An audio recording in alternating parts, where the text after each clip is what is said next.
Truthspresso episode 115. Face it, we all would rather sleep in this morning. That's why God gave us espresso, to kickstart our zombified corpses into hyperdrive. And now, giving your mind and soul the morning shot of truth it craves. This is Truthspresso with Daniel Minnick.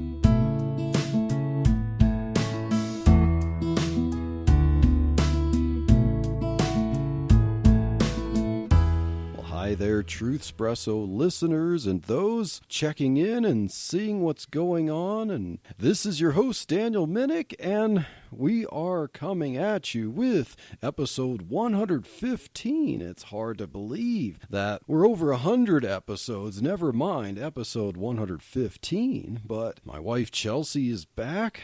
My sweet, beautiful wife, Chelsea, is back to talk with me and co-host. I might as well just call you a co-host by now and just say, when I'm going solo and stuff, so, I'm going to upgrade your status from frequent guest to co-host. And then, I should then just say when I'm going solo this time. But, welcome back, sweetheart, to Truthspresso. Thanks. Oh, goodness.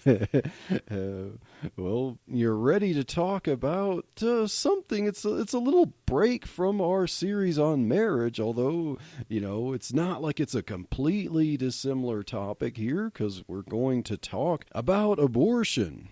Yes, we've talked about abortion before. We had a series on abortion-related topics way back in the episode 40s and 50s. But given the current landscape, some current news, and some of our own experience, I think it's apropos to talk about abortion. So, sweetheart, you're ready to cover this hot-button, sensitive, and political topic? Yes, let's go for it. And so, we are mostly going to talk about what is affectionately called the abortion pill in this episode, and then some of our experience dealing with that great Satan, Planned Parenthood. But it kind of, the topic of the abortion pill kind of spills over to that. But first of all, let's kind of disseminate some of the political lingo when they refer to abortions as miscarriages or miscarriages as abortions, because sometimes we see things referring to abortions as planned or medical miscarriages, and then miscarriages as, I don't know what you call it, like involuntary abortions or something like that. I know I've read articles that would kind of do that to blur the lines between abortion and miscarriage, but we know that they're not the same thing, intentional versus intentional, but there's differences in how the body handles it and so on. So, sweetheart, what do you have to say about that? What's the difference between abortion and miscarriage, and how should we not confuse the two? Yes, I think this is a great place to start in making that distinction between a miscarriage and an actual abortion. And like you said, there is a lot of propaganda out there that kind of confuses both of the terms, even just being in the medical field. When we ask a woman if they've experienced a miscarriage or not, the terminology is, yes, therapeutic abortion or spontaneous abortion. Mm-hmm. So they both have the word abortion in there, so that can kind of blur the line for some people. They're like, wait, what? I've never had an abortion. Well, spontaneous abortion is supposed to reference a miscarriage. So, yes, we want to clarify the difference between the two of them. And also for anyone that is listening who has experienced either a miscarriage or an abortion, and you're just struggling with how that has affected you or how that's affected you as a partner, there are great resources out there, and we can put some of those in the show notes for you to please reach out and get help. And there's wonderful support out there for you. Just to plug that in right quick. So differentiating between those two terms. So an abortion is the intentional ending of the life of the baby in the pregnancy. So that's either through a medication, which we're going to talk about today, or it can be done surgically. And I mean, there's other means for it too, but those are the two most common methods. And then a miscarriage is where your body, for some reason, is not able to sustain the pregnancy, so it naturally ends the pregnancy on its own. You haven't done anything to induce it. Granted, there are lifestyle choices that can increase your risk for that. Yes. Like alcohol is a known risk factor that could make a miscarriage more likely. But again, it's not the intentional inducing of an abortion or inducing the ending of that life. So a miscarriage, your body naturally is not able to sustain the pregnancy, and then you go through the miscarriage process. Yes, so you are, and when you say that when a miscarriage happens, the body is, you said, naturally, because it can't sustain it, so it's a woman's body is like, in some ways, like rolling back the hormones necessary for sustaining a pregnancy because it can't. But an abortion is an abrupt end to a pregnancy, an intentional one where the body is kind of shocked into going, what happened here? And then, there could be complications from that. And so, despite the propaganda, an intentional abortion isn't the same as a miscarriage, whether biologically or morally. I think one article that I saw, the pro-abortion side actually says an abortion is just like a miscarriage. Your body doesn't know the difference. And if you don't feel comfortable telling your provider that you had an abortion, you could just tell them that you had a miscarriage, because there's no test to see if you ever had an abortion or not, especially with the pill. And I don't know, it was just interesting that they would expound on that so much as to how you can even cover up the fact that you had an abortion. Yeah, so that's just one of many factors that will skew the statistics on abortion, which I know we're going to talk about that a little later.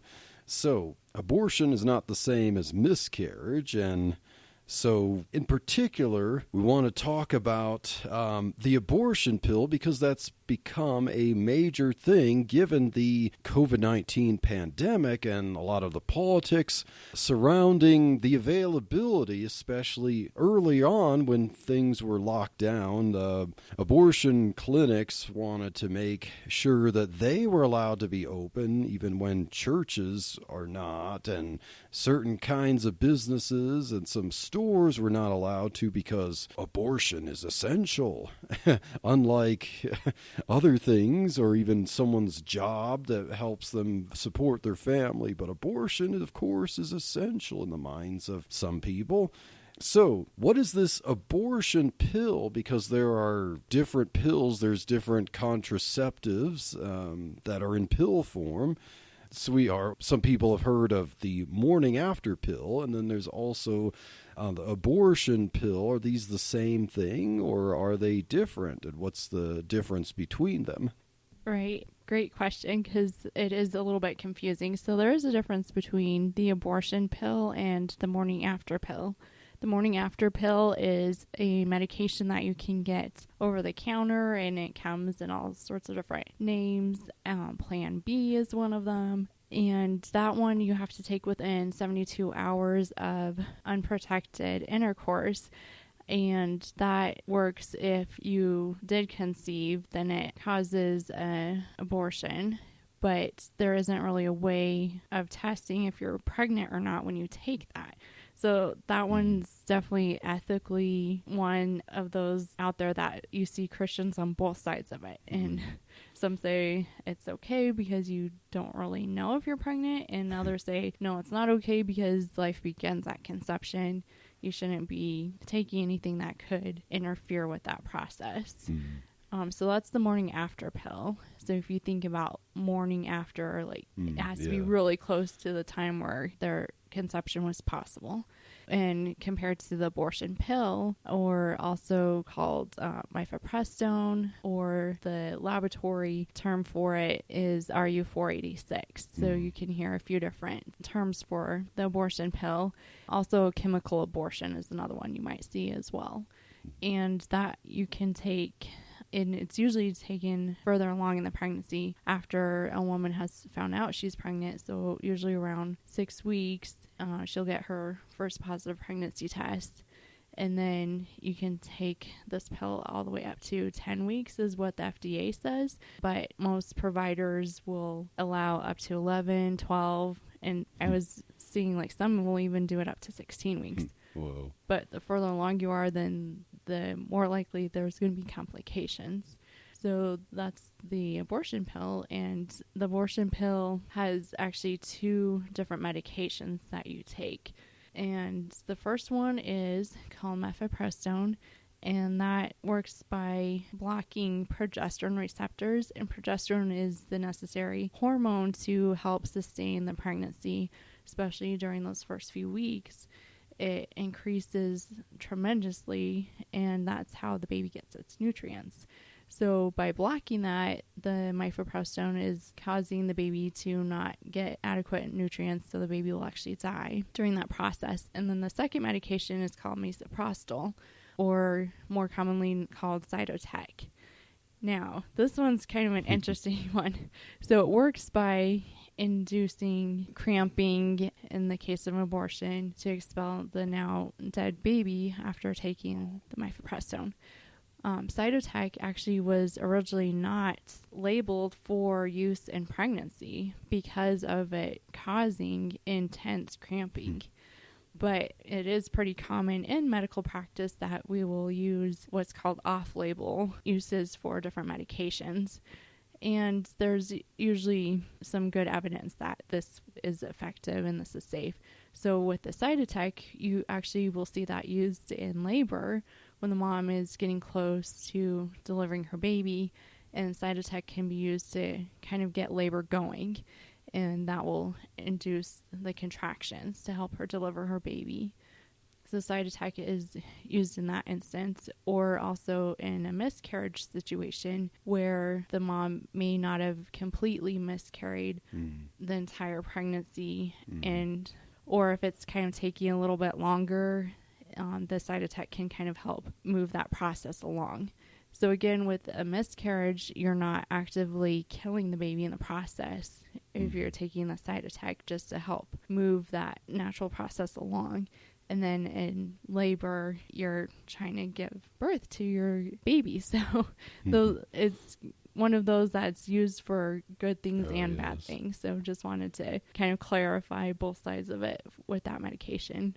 And so, again, with back to the abortion pill part of it, that one is used to induce cramping, so you expel the deceased baby now.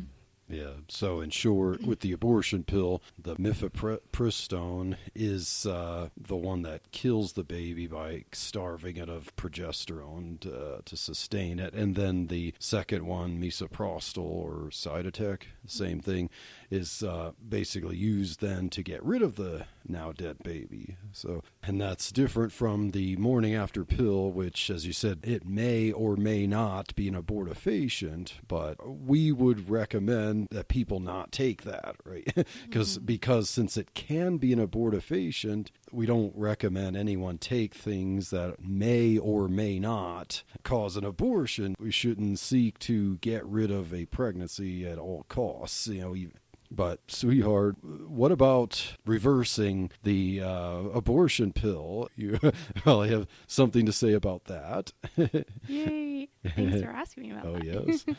So, yes, an amazing thing has happened over the last decade here where doctors have discovered that if we give a mom doses of progesterone, if she has taken the abortion pill already and decides that she made a mistake or she's regretting what she has done, that we can actually use progesterone to reverse the effects of the abortion pill. And there have been over 1,000 babies safely gone to term and delivered now since they have discovered this protocol for using progesterone in that, which is amazing. And Heartbeat International heads up the abortion pill reversal hotline so women can reach out if they regret what they did, because a lot of times, unfortunately, women feel a lot of pressure to make a decision about abortion, and they feel like that decision has to be made right then. And then they go through with taking abortion pills, and then they're like, wait, what did I just do? So it's amazing that we have this opportunity to help these women who regret their decision and want to offer life to their baby. And of course, with this protocol, it is getting quite a bit of flack Yes. with the pro-choice side of it. And they're saying like it's not FDA approved and it's, not safe and all sorts of stuff. But we know from tons of research, because it's been used since the 1960s, that progesterone is actually really safe in pregnancy. And we use that to help women who have had recurrent miscarriages to actually be able to carry their babies to term, or if they've had preterm labor, then we can use progesterone to help them carry their baby. I know, like myself and quite a few other women who actually had to take progesterone to keep their babies going early on, and it is an amazing medical discovery. And so yes, just keep praying that we can get the word out for the abortion pill reversal and just really help these women. Yeah, since you're on the network there for Heartbeat International, right? So, Yes. If someone in the state of Colorado needs help with this, you are actually in the network to provide that. Yeah. So what about the statistics related to this abortion pill, the RU46, also known as mifepristone, or most commonly the Mifeprex brand that FDA has approved? According to the Guttmacher Institute, that bastion of all things moral, no, the Guttmacher Institute, isn't it kind of associated with Planned Parenthood? Okay, Yes. Yeah, that's what I thought. According to the Guttmacher Institute, almost 40% of abortions are now using the pill. I'll provide a link to that in the show notes, but the statistics cited there for where they got this are 2019 at the latest. But then here's where COVID-19 comes in. So response to the COVID-19 pandemic with various lockdowns, as we mentioned earlier, and then telemedicine ushered in, made more common now.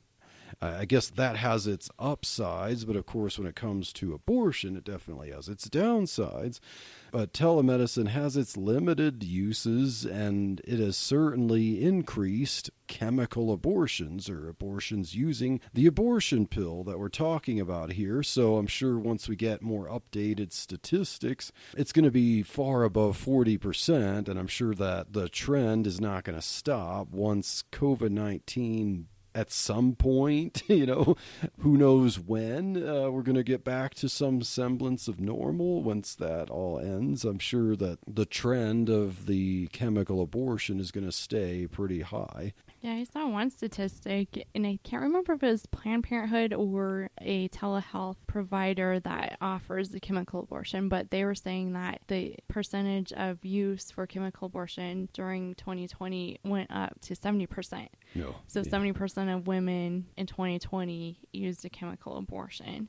So we'll see if that statistic was accurate, and also just to kind of point out the inaccuracy of the statistics is that a lot of states, California, New York, some of the bigger states that offer abortions are not required to report any abortion statistics. Yeah, and wasn't it there's like 16 states that are not required to report even complications from abortion. So, yeah, the statistics on abortion are far from what happens in real life. And so that does pose a problem, especially when we talk about answering the next question, which is the abortion pill safer than Tylenol? and some other things. There are pro-abortion advocates that seem to make this claim. I've seen this claim in several articles that I've read, and here are some citations. Cecil Richards, who was the former CEO of Planned Parenthood, wrote an article in 2018 for the LA Times called "Conservatives Are Fighting to Roll Back Abortion Rights, and They're Winning, but Not for Long." So to quote Cecil Richards in this article, she says, quote, "Approved by the Food and Drug Administration in 2000, non-invasive medical abortion is safe by all measures, safer than Tylenol and Viagra even. That's why many women choose it over surgical abortion, which is already one of the safest medical procedures," unquote. And so she's saying that basically, don't want to be too graphic, but vacuuming or cutting a baby and taking it out is safe for the woman, the mother, too. One of the safest procedures, and we know that's not true. I know we've talked about that in an earlier episode of Truthspresso. So building upon that, the idea that chemical abortions or abortions taken with the abortion pill earlier on in pregnancy is safer than Tylenol and some other things that are over the counter, Cecil Richards argues. Does he have anything to say about this, sweetheart? Oh, this part is what frustrates me a lot being a healthcare provider, because we are supposed to give our clients as much information and as accurate of information as possible. And this is where Planned Parenthood and a lot of the major abortion industries really downplay the complications associated with the abortion pill. But if you actually look at more of the kind of accurate statistics that we can figure out, that there's actually more complications with the abortion pill than with surgical abortion. So you would think, surgical abortion, you would have more risks, and there are a lot of risks with that. But the abortion pill even has more risks than the actual procedure. But that's not what we're hearing from Planned Parenthood and these abortion providers. They're saying that it's safer than taking Tylenol. And we've already seen that there's, at least what's reported, there have been at least 20 fatalities associated with the abortion pill and a number of complications. And again, that's what's reported because in 2016, Obama's administration actually weakened some of the restrictions on reporting complications or deaths associated with the abortion pill. So we really don't have accurate numbers on what those complications would look like. And they should not be advertising that it is something that's safe when it's not. And especially with this push of trying to do it with telehealth and ultimately just by mailing it to someone where you wouldn't even have to do any interaction with a healthcare provider, raises a whole new level of safety concerns. And I think that we as women need to stand up against this and think about our sisters and our daughters and what are we going to be teaching them about these risks and actually getting truth out there and not all these lies that keep going around. Yeah, and just to make sure we get in our full position here, when we're talking about the risks associated with the abortion pill, Chelsea and I are 100% pro-life. We're not just against the pill because it's a risk to women, but we're against any and all abortions. And I know Andrew Rappaport on the Apologetics Live has interviewed some people who make the case for what's called abolition of abortion, and I would say that we fall in line with that sentiment there. I mean, I know some people who have called themselves abolitionists have harassed churches, the church repent type thing, and have caused some ruckus there. But despite that type of haggling, we consider ourselves abolitionists or 100% pro-life, and a lot of people in the pro-life movement, they call incrementalist and stuff, they may not be 100% or don't try to support getting rid of abortion with the idea that life begins at conception. So just throwing that in to make sure that our listeners understand, because we've talked about this in earlier episodes, but if you haven't listened to those, episodes 48 through 50 something, if you look in the archives for Truthspresso, we talk about that. So just to make sure you know, we don't believe that abortion is warranted in any case. Just as I said, we don't advocate anything that would even risk being an abortion, like the morning after pill. And so we 100% are against abortion. But it also stands to point out, it is an issue to point out, which corresponds with that idea that abortion providers with this abortion pill, if you don't value human life as it comes into this world as being in the image of God, you don't value nature that God has created with procreation, it stands to reason that you're not going to completely value even life outside the womb, such as the health and safety of women. And so if an abortion industry is all about making money, they're not going to care much about the health and safety of women, even giving them abortion products, such as this abortion pill. Hey, I'm Daryl, and I'm here with my wife, Karen. What's up? And we're the hosts of the What Are We Even Doing Here podcast, the podcast that seeks to answer the question that we've all asked, what are we even doing here? We cover topics such as marriage, family, life, and living a Christian life in this crazy world. We don't have all the answers, but we know where to look. Subscribe to us on iTunes and follow us on SoundCloud as we seek the kingdom of God and find out what we are even doing here. Grace and peace. So I did see, sweetheart, this article from nwhn.org, the National Women's Health Network. Of course, they're very pro-abortion. Yes. So they have an article. I'll put the link to it in the show notes, but I have a quote.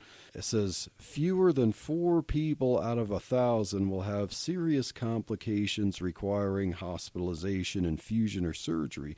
To put that into perspective, acetaminophen, or parentheses Tylenol, is the foremost cause of acute liver failure in the U.S., sometimes accounting for nearly 25% of emergency department visits per year, unquote.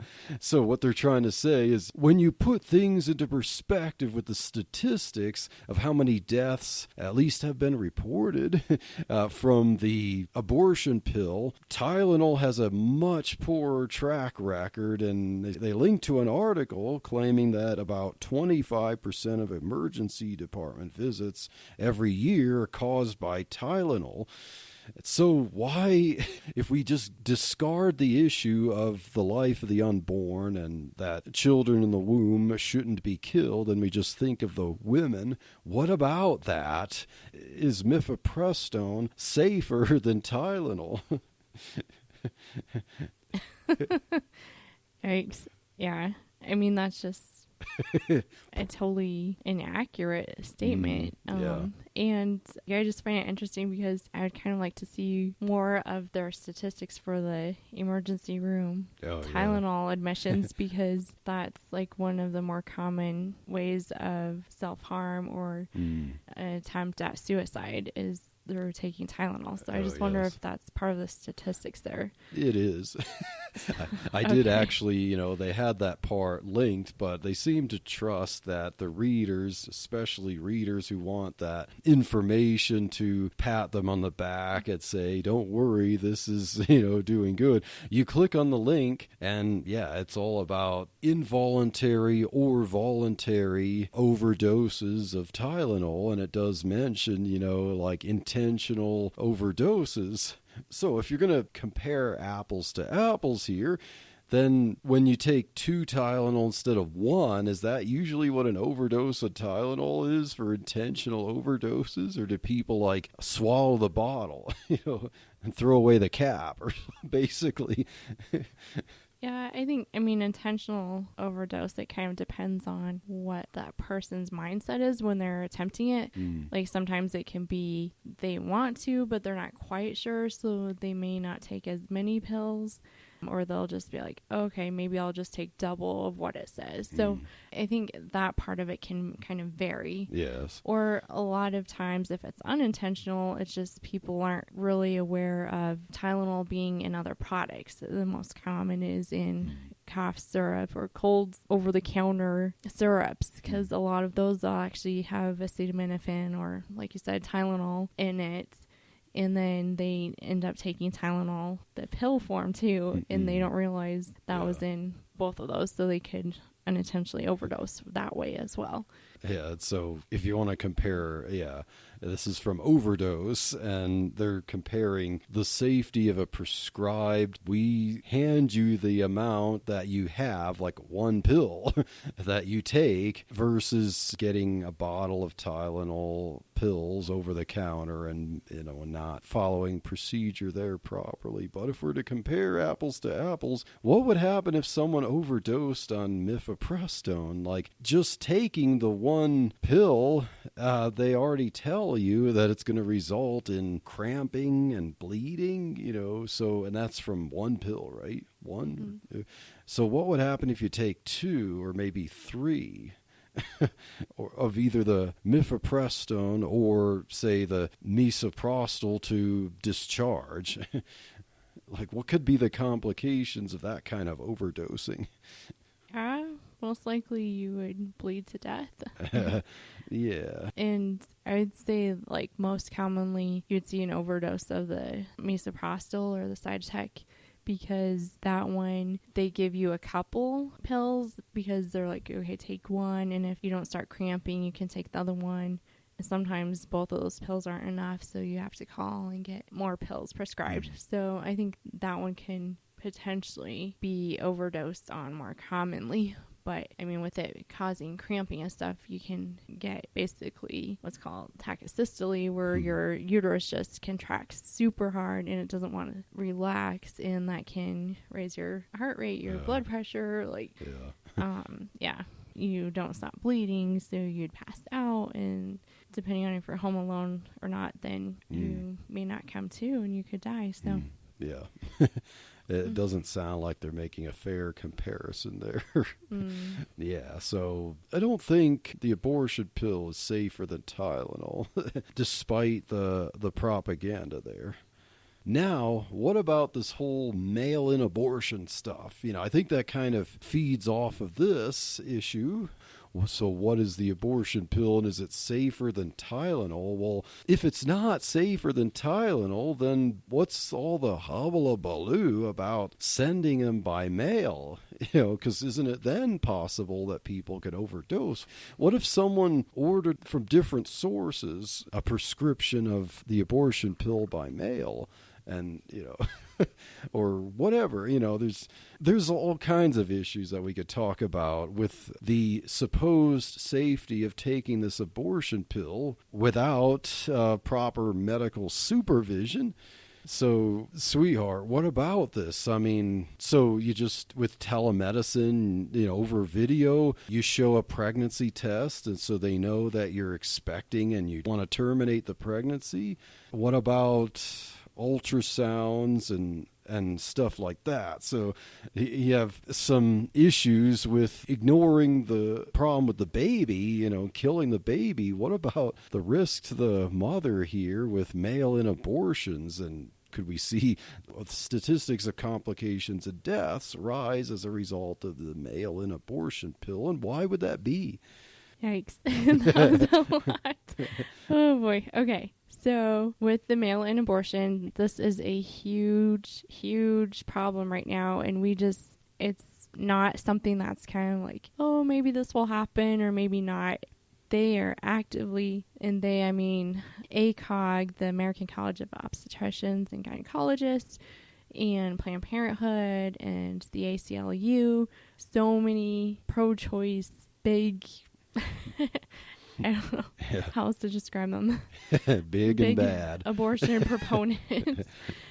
They are all just pushing this like crazy. And with the current office leaders, with Biden and Kamala Harris, we've got people that really want to see abortion accessible for all women. And they see that mail-in abortion is one way to make it accessible for all women, like women that live further away from doctors' offices, or women that don't have access to health care, like they're not able to have a car to drive into a clinic, things like that. They're trying to reach more women with the option of an abortion by offering the mail-in. And it looks different depending on what state you're in, because different states have different regulations on it too.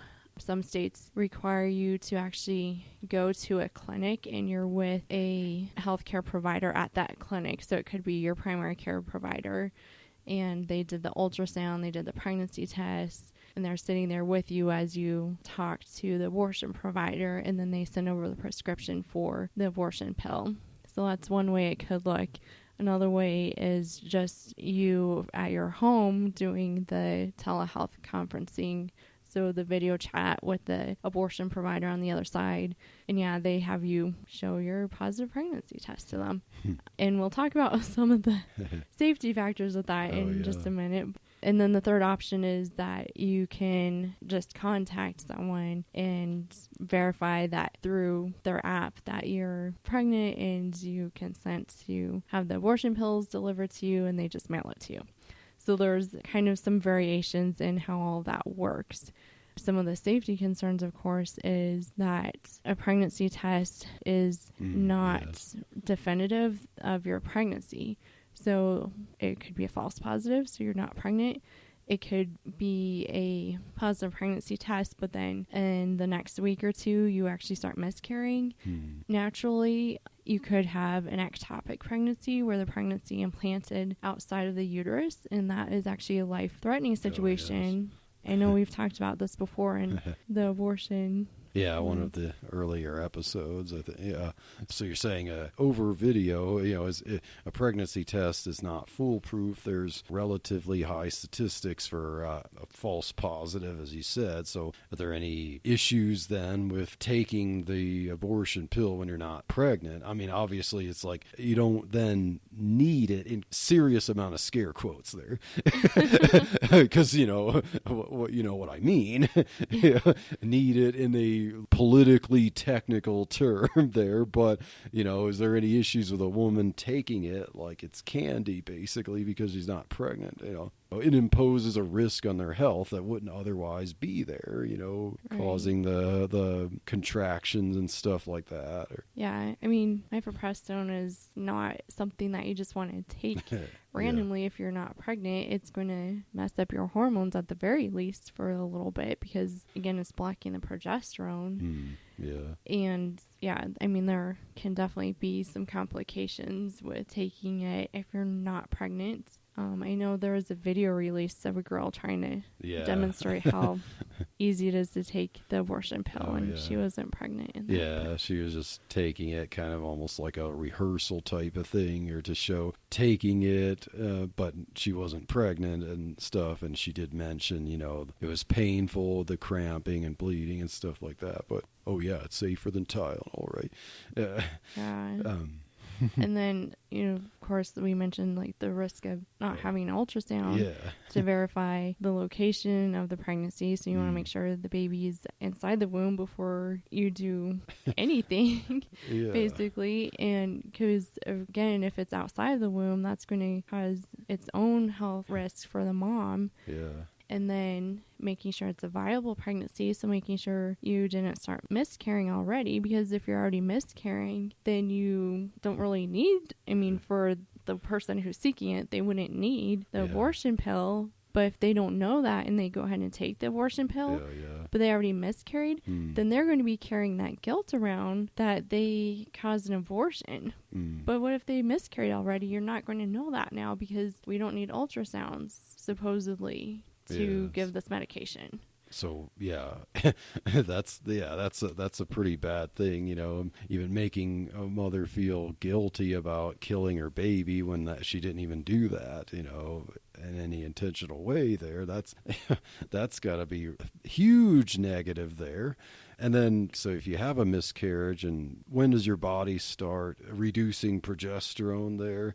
And then after the miscarriage, your hormones are readjusting, right? Mm-hmm. So then as your body is reducing progesterone, now you take a pill that, says to block progesterone. Couldn't that cause complications?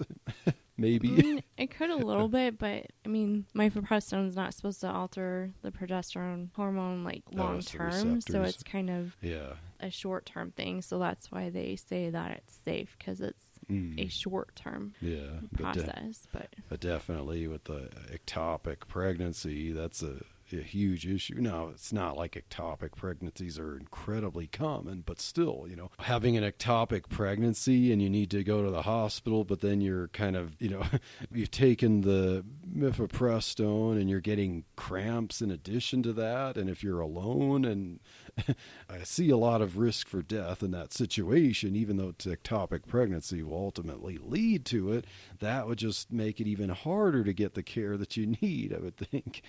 Because there is at least, I remember looking at the statistics there of the 24 documented cases of deaths as a result of taking the abortion pill. At least 2 of them are cases of ectopic pregnancies. Yeah.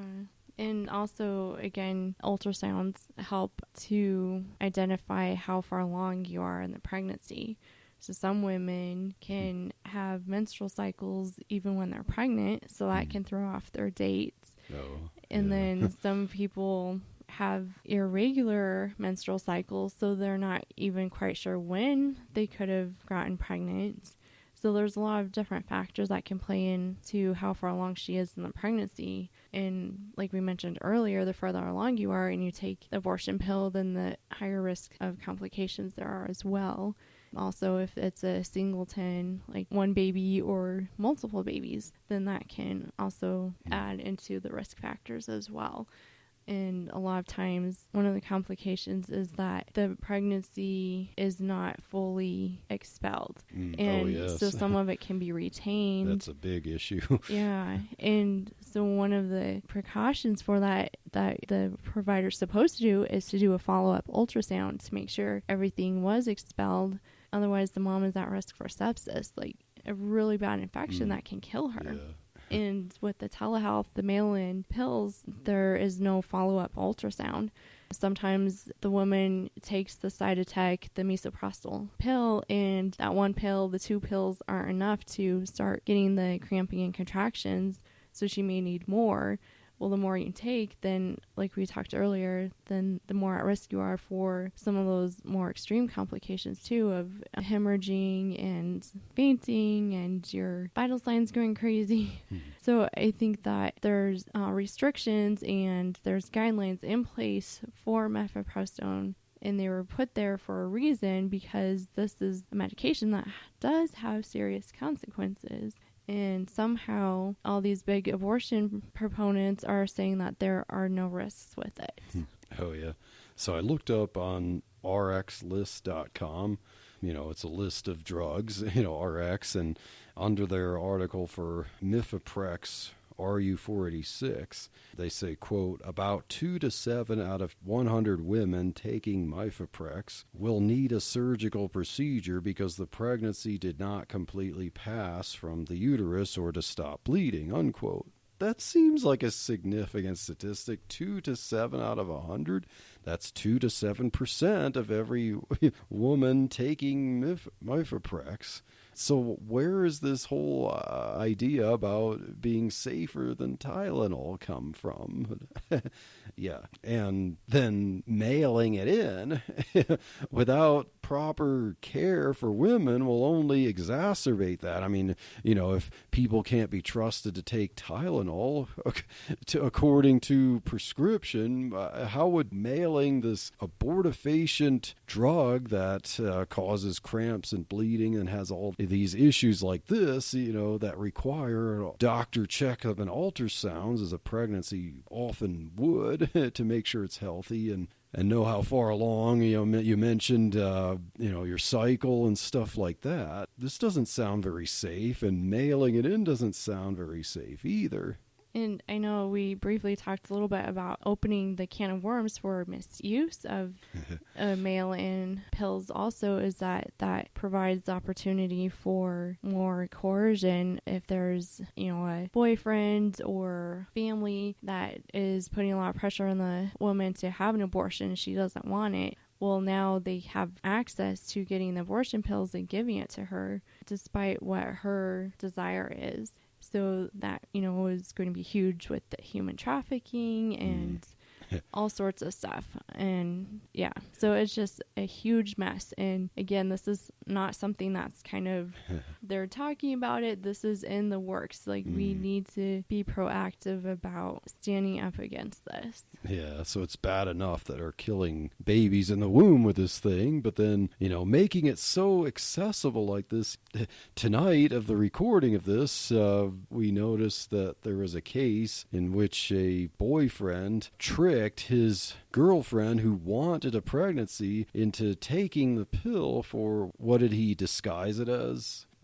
So unfortunately, this guy's father was a physician, and so he forged his father's signature and got a Cited to give his girlfriend because he didn't want the pregnancy. And he told his girlfriend that, lab results came back from her doctor saying that she had a urinary tract infection and she needed to take amoxicillin, and she needed to take 3 pills for however long it said on there. So this guy put the Cited pills in a pill bottle and printed out a label that said amoxicillin, even though they were Cited pills, and it induced an abortion. And she went into the emergency room, and the doctors there were like, these are not amoxicillin pills. So, they brought in the FBI and they investigated, and he pled guilty and is going to be serving time in prison now. But yes, just an example of how this is going to increase the likelihood of coercion like that.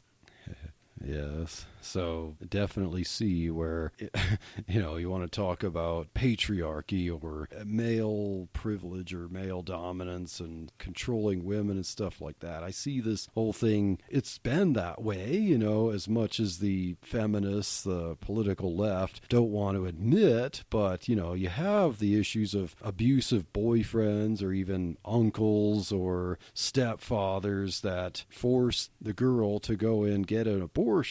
I could see a lot more cases on the horizon of this kind of thing, this kind of abuse with mail-in abortion pills and forced abortions without anyone being able to supervise that. Like, it's truly tragic and sad. And this is all pushed under the guise of women's rights and reproductive liberty and stuff like that. I just think of Deuteronomy 30:19, a culture of life or a culture of death, where God says, I call heaven and earth to record this day against you, that I have set before you life and death, blessing and cursing. Therefore choose life, that both thou and thy seed may live. And, with this whole abortion pill thing, the culture of death, when people don't choose life, even choosing life for the unborn, it ultimately ends up choosing death for women too. Men and women. It kills lots more people than people think about or plan with this kind of culture of death there. Choose life that both you and your children may live. Well, we are going to end this episode here, and we're going to continue this topic on the next episode as we talk about some of the history of the abortion pill, and then we're going to talk a little bit about our experience at a sidewalk of a Planned Parenthood. So if that sounds intriguing, then stay tuned for the next episode of Truthspresso.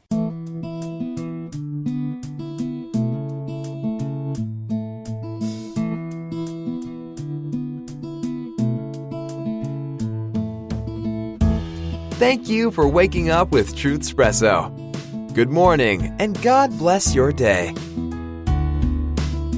Hey friends, Daniel Minnick here again. If you liked waking up to this episode of Truthspresso, I would really appreciate it if you would rate it on Apple Podcasts, Stitcher, or whatever application you use to listen to Truthspresso.